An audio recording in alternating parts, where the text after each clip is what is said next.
আসসালামু আলাইকুম এভরিওয়ান, সবাই কেমন আছেন? আশা করি আলহামদুলিল্লাহ আপনারা সবাই অনেক ভালো আছেন। আমিও আলহামদুলিল্লাহ আল্লাহর রহমতে অনেক ভালো আছি। তো আজকে আপনাদের সাথে শেয়ার করব আমি কিভাবে লাউ রান্না করব। তো আমি লাউ জিনিসটা আসলে শুধু শুধু খেতে ভালো লাগে না। হয় ডাল দিয়ে, না হলে চিংড়ি মাছ দিয়ে, না হলে বড় মাছের মাথা দিয়ে, না হলে টাকি মাছ অথবা শোল মাছ দিয়ে খেতে ভালোই লাগে, অথবা লাউ ভাজিও ভালো লাগে। তবে আমি লাউ ভাজির মধ্যে সবসময় ডিম ছেড়ে দিই। মানে মোট কথা লাউটা সবজি হিসেবে কেন জানি আমি খেতে পারি না। আমি এটার সাথে কিছু একটা দিয়ে রান্না করব। তো আজকে হচ্ছে টাকি মাছ দিয়ে লাউ রান্না করব। তো সেজন্য আমি লাউগুলো ছিলে নিচ্ছিলাম। তো আমি সব সময় আমার বাচ্চারা যে রুমে থাকে সেখানে হচ্ছে আমি সবজি কাটাকুটি করি। তো আজকে হচ্ছে দুই ছেলে ড্রয়িং রুমে ছিল। তো এখানে ফ্যানের নিচে বসে বসে আমি সবজি কাটাকুটি করছিলাম, তাতে করে ওদের সাথে একটু সময় স্পেন্ড করা যায়। তো ছেলে হচ্ছে টিভিতে কার্টুন দেখছিল, ওর সাথে আমি কার্টুন দেখছিলাম আর হচ্ছে সবজি কাটছিলাম। আপনারা লাউকে কিভাবে রান্না করেন আমার সাথে অবশ্যই শেয়ার করবেন, কমেন্টে অবশ্যই শেয়ার করবেন। তাহলে আমিও বুঝবো, হয়তো আমি অনেকভাবে রান্না করতে পারি না, আমিও শিখতে পারবো। তো লাউ কাটতে কাটতে একটা কথা শেয়ার করি, সেটা হচ্ছে ফেসবুকে কোন কোন আপুরা ফলো দিয়ে আনফলো করে দেন, আপুরা অথবা ভাইয়ারা। আসলে একটা কথা বলে রাখি, সেটা হচ্ছে আপনি কাউকে ফলো দিচ্ছেন, আপনার নিজের একটা পেজ আছে, তো আপনি ফলো দিয়ে তাকে আনফলো করে দিলেন। তো সেক্ষেত্রে কিন্তু সে কিন্তু আপনাকে ফলো দিয়ে রেখেছে অথবা লাইক দিয়ে রেখেছে, কিন্তু আপনি আনফলো করে দিয়েছেন। তো আপনি মনে করছেন যে আমার ফেসবুকে তো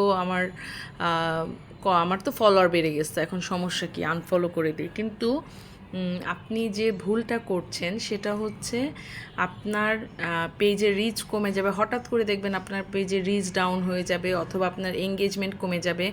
আপনি যখন আপনার ড্যাশবোর্ড চেক করবেন তখন দেখবেন যে আপনার রিচ কমে গেছে অথবা এঙ্গেজমেন্ট কমে গেছে।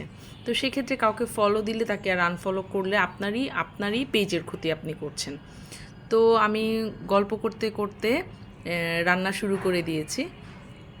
তো এই তো আমি সয়াবিন তেল দিয়ে তার মধ্যে পেঁয়াজ, কাঁচামরিচ, লবণ, হলুদ, একটু পানি, হালকা একটু গুঁড়া মরিচ। তো লাউয়ে আসলে কাঁচামরিচটাই ভালো লাগে, তাও একটু হালকা ঝাল করে রান্না করার জন্য আমি একটু গুঁড়ো মরিচ দিয়েছি। ধনিয়া গুঁড়া দিলাম, একটু হালকা জিরা গুঁড়া দিলাম।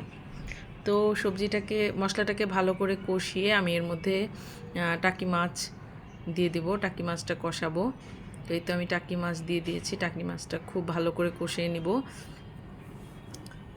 তো টাকি মাছটা কষে আসলে তারপরে হচ্ছে আমি লাউ ধুয়ে ঝরানি দিয়ে রেখেছি, সেই লাউটা দিয়ে দিব। তো লাউ রান্না করতে করতে এই যে টাকি মাছটা ভেঙে যাবে, কাটা কাটা হয়ে যাবে। তো এটা আসলে বাচ্চারা খায় না। তো যেহেতু আমরা দুইজন খাবো, সেক্ষেত্রে আমি রান্না করে অর্ধেকটুকু সার্ভ করবো আর অর্ধেকটুকু বাটি করে রেখে দেবো পরে আরেক দিন খাওয়ার জন্য। তো এই তো আমার লাউটা কষে আসতেছে। তো আমার কাঠের স্প্যাচুলাটা ভেঙে গেছে, আমার ছেলে তলর তলর খেলতে ভেঙে ফেলছে। তো এই জন্য আমি কাঠের স্প্যাচুলা দিয়ে হচ্ছে লাউ রান্না করলে সবচেয়ে ভালো, কারণ লাউটা হচ্ছে সুন্দর গলে যায় কাঠের স্প্যাচুলা দিয়ে রান্না করলে। তো আমার যেহেতু কাঠের স্প্যাচুলা নেই, আমি যে স্প্যাচুলাটা ছিল সেটা দিয়ে রান্না করেছি। তো আমি ধনিয়া পাতা দিয়ে দিলাম। তো আমার লাউ প্রায় হয়ে গেছে, আমি লাউ নামিয়ে নিব। তো আমার ভিডিও যদি আপনাদের ভালো লেগে থাকে, আমার পাশে থাকবেন সব সময়, এবং আমিও ইনশাল্লাহ আপনাদের সবার পাশে থাকব। তো এই তো আমার লাউ শুকিয়ে এসেছে। আপনারা সবাই ভালো থাকবেন। আল্লাহ হাফেজ।